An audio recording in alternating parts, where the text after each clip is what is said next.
Bonjour et bienvenue. Aujourd'hui, on va s'attaquer à une question que tout le monde s'est déjà posée. Est-ce qu'on peut vraiment prédire des événements qui semblent totalement aléatoires? Je pense au lancer d'une pièce, au tirage d'une carte. Est-ce qu'il y a une logique cachée derrière le hasard? C'est ce qu'on va explorer ensemble. Alors cette fameuse question, le hasard, est-ce que c'est juste un grand chaos totalement imprévisible ou est-ce qu'au contraire on peut y trouver une certaine logique, des motifs? C'est ce qui va nous guider. Et on va voir qu'il y a deux manières très différentes, mais en fait très complémentaires, d'aborder ce mystère. Bon, la première façon de faire, elle est super pragmatique. En gros, pour essayer de deviner ce qui va se passer, on commence par regarder ce qui s'est déjà passé. C'est l'approche expérimentale. On observe, on compte, on analyse des résultats qui ont déjà eu lieu. Et pour ça, il y a un concept clé, la fréquence d'échantillonnage. Dit comme ça a l'air un peu compliqué. Mais en fait, l'idée est toute simple. On fait une expérience un certain nombre de fois et on regarde combien de fois un résultat précis est sorti. C'est une photo du passé, un simple constat basé sur des données bien réelles. Allez, prenons un exemple que tout le monde connaît. On lance une pièce, disons 16 fois. Et voilà, dans notre expérience, on a eu 9 fois pile. La fréquence, c'est donc tout simplement 9 divisé par 16, ce qui nous donne 0,5625. C'est un fait, c'est ce qui s'est réellement passé pendant ces 16 lancers. Ok, c'est bien beau de savoir ce qui s'est passé, mais est-ce qu'on ne pourrait pas faire mieux? Est-ce qu'on pourrait connaître les chances avant même de lancer la première pièce ou de tourner la roue? En gros, est-ce qu'on peut prédire sans avoir besoin de faire des tests? Eh bien, la réponse est oui. Et c'est là qu'arrive notre deuxième méthode, l'approche théorique. Là, on change complètement de perspective. Au lieu de regarder ce qui a eu lieu, on va se poser et calculer ce qui pourrait avoir lieu. On passe de l'observation pure au raisonnement mathématique. Et le mot magique, cette fois, c'est probabilité. Attention, la probabilité, ce n'est pas une mesure du passé, c'est un modèle théorique, une prédiction de l'avenir. On la calcule en divisant le nombre de résultats qui nous intéressent par le nombre total de résultats qui peuvent se produire. Imaginez un jeu de 32 cartes. On veut tirer un as. Combien il y a d'as? 4. Ça, ce sont nos cas favorables.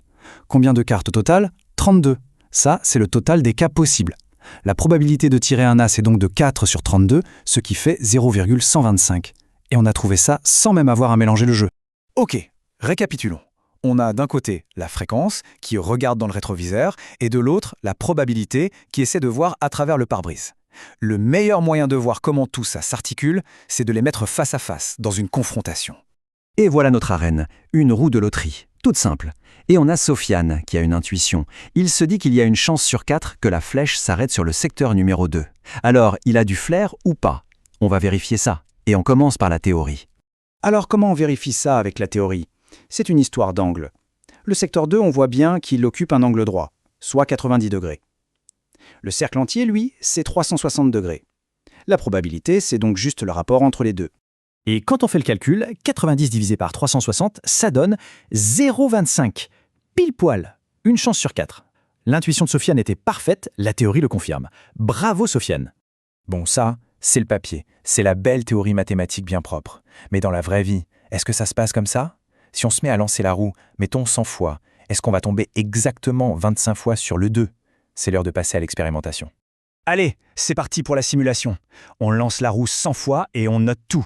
Mais surtout, on va suivre ce graphique. C'est lui qui va nous raconter l'histoire, en montrant comment la fréquence du secteur 2 évolue à chaque nouveau lancer. Et là, regardez bien, au tout début, c'est le grand n'importe quoi. La courbe fait des bonds, elle monte, elle descend, la fréquence est super instable. Mais petit à petit, plus on avance dans les lancers, plus elle se calme. On dirait qu'elle cherche sa route, qu'elle tend vers quelque chose de précis. Et voilà, c'est le moment clé. Comme le dit le document, après un grand nombre de lancers, la fréquence finit par se stabiliser, juste autour de 0,25. C'est incroyable, hein? Le désordre apparent de l'expérience rejoint finalement l'ordre parfait de la théorie. Bon, qu'est-ce qu'on retient de toute cette histoire? On a bien vu que fréquence et probabilité sont deux façons de parler du hasard. C'est un peu les deux faces de la même pièce, mais attention, il ne faut surtout pas les confondre. Pour que ce soit bien clair, la fréquence, c'est du concret, c'est de l'observation, c'est ce qui s'est réellement passé et on la calcule après. La probabilité, c'est de la théorie, un modèle, c'est ce qui devrait se passer et on la calcule avant. La fréquence, elle bouge, alors que la probabilité, elle, est fixe. Mais alors, une dernière question, pourquoi est-ce que la courbe de fréquence zigzaguait au début? Pourquoi ce n'était pas juste une ligne plate à 0,25 dès ce départ? Eh bien, ça porte un nom, la fluctuation d'échantillonnage. C'est tout à fait normal. C'est juste la variation naturelle du hasard sur un petit nombre d'essais. Si on relançait 100 fois la roue, on aurait une courbe un peu différente, mais elle finirait toujours par se rapprocher de ce fameux 0,25. Et tout ça, ça nous laisse avec une question assez intéressante pour la vie de tous les jours. Face à une décision, un choix qui comporte une part d'inconnu, sur quoi vaut-il mieux s'appuyer? Sur l'expérience vécue, la fréquence, ou sur le modèle, le calcul, la probabilité? Pas si simple, hein? Et c'est justement ce qui rend tout ça passionnant.